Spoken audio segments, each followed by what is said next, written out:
Hello and welcome to an episode of Historically Marked. I am Jason and I am in Keysers Ridge. Well, I'm actually between Keysers Ridge and Grantsville, Maryland, but this is a historic national road episode, and I am in the area what is believed to be the highest elevated ground or the highest altitude on the whole entire national road. And it's here in the Negro Mountains, or Negro Mountain, but there's two markers that talk about the Negro Mountain. All right, here we go.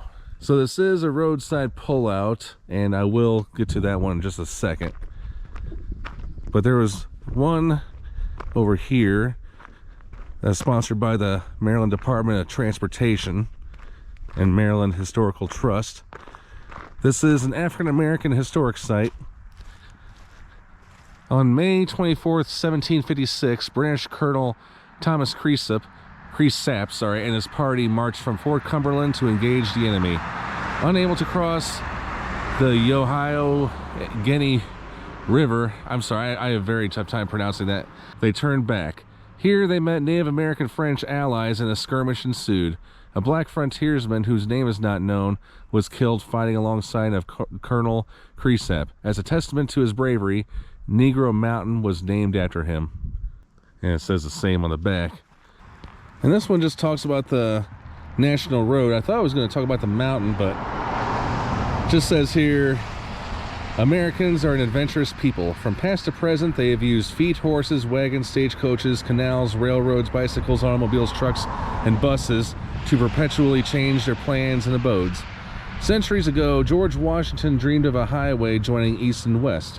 In 1806, Thomas Jefferson made that roadway a reality when he risked his presidency by authorizing an act to regulate the laying out and making of a road from Cumberland in the state of Maryland to the state of Ohio.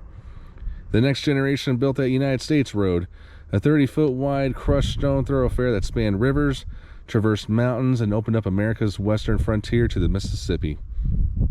Merchants, traders, and families from all over the world journeyed along this route in their quest to claim land, expand markets, and form new lives.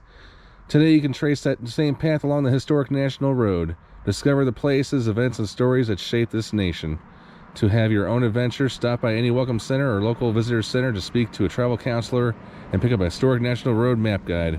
Alright, so here is a map of the national road, as I featured this in many past episodes, but I am like right here, and I'm planning on ending the journey in Cumberland where it started.